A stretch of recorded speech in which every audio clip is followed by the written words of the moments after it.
خاطرة بعنوان دموعك سيدي غالية.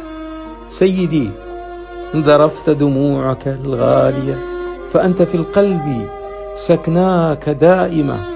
رأيتك شامخا كالجبال الراسية، إلا أن لديك قلبا رقيقا في حب أمته باقية.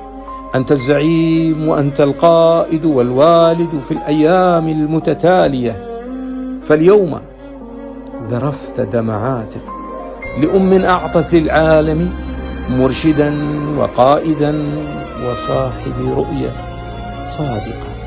فحروف سيدي أمام دموعك وقفت حائرة، لم لا؟ فكم ذرفت لأجلنا دمعات في أيام الفجر داعي، في أيام الفجر